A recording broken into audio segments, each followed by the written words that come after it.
Preparing for the loss of a terminally ill child is one of the hardest things a parent will ever face. It's a time when having the right support and the right environment is critical.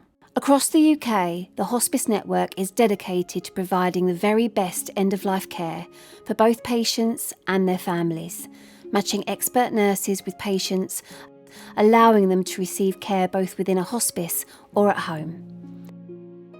For Karen Mann, it was important that her son Jake received his care at home, and it was her home and her garden that played a significant role in helping Karen cope in the most difficult of times. He would never have gone anywhere other than being at home with his things, and the Jays enabled us to have that help. Came to us and let him stay at home getting the care he needed. When I met Karen, I was Director of Clinical Services at the Jays Hospice.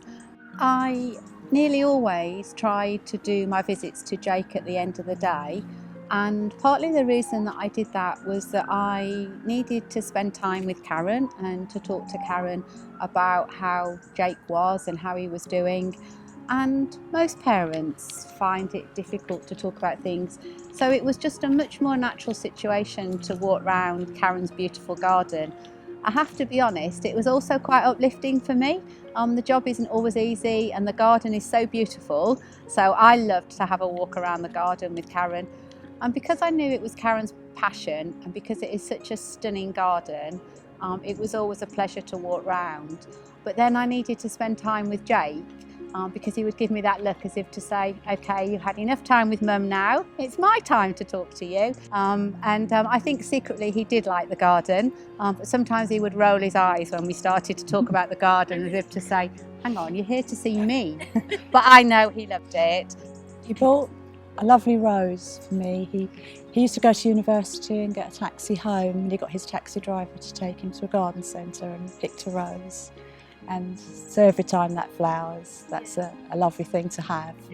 Jake died in the December, and in the spring, that following spring, I was walking around the garden and I spotted a seedling, and I thought it was something interesting. I thought it was the seedling of a tree dahlia that I grow, and I watched it and watched it, and when it flowered, although it was similar to the tree dahlia, it was different. The flowers were different, and I realised it was something new. And I got in touch with the people that I had got the tree dahlia from and said what did they think, and they agreed it was a new plant and I should contact the RHS, which I did, sent them photographs, and then they allowed me to register it and to name it after Jake. And it's quite a lovely thing, and obviously every time I look at that plant, I think, although it had nothing really to do with him, it's everything to do with him because it was named for him.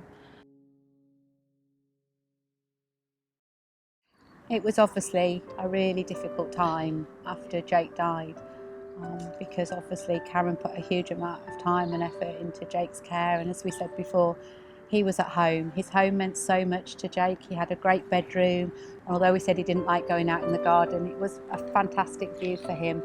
So when he died, obviously it was a huge loss and a very big hole in Karen's life. We'd spent a lot of time looking around the garden, and it was just one day I just said to her, would you open it? Thinking I was taking a chance because she's very private, and I think she went away and thought about it, and then thankfully did.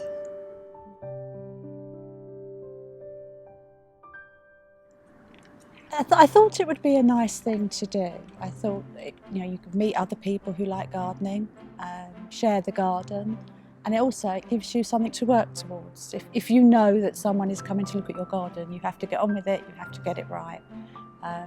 So it's given me a focus.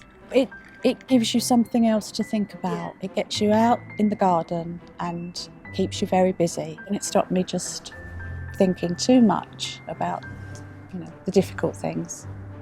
There's nothing more uplifting than walking through Karen's garden or somebody else's garden, looking at the colours, the plants, just the sheer beauty of it is uplifting.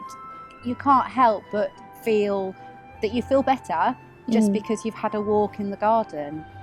Every year, over 3,500 garden owners open their gardens. This rich portfolio of beautiful spaces across England and Wales provides inspiration for gardeners and tranquil breathing spaces away from the stresses of everyday life for thousands of visitors. Together, this community raises millions of pounds for nursing and healthcare charities like Hospice UK. This year, 2020, is such an important year for nurses. Not only is it the 200th anniversary of the birth of Florence Nightingale, but fittingly it's the International Year of the Nurse. For nearly 100 of those years, the National Garden Scheme have been supporting nurses and the fantastic work they do in communities up and down the UK by opening gardens and being one of their largest supporters. This year, together, you will have donated more than £3 million to support nurses. So on behalf of Hospice UK, of all the beneficiary charities and everybody involved with the National Garden Scheme, I want to say an enormous, heartfelt thank you to all of you. You have changed millions of lives across the UK. You are absolutely fantastic. Thank you so much.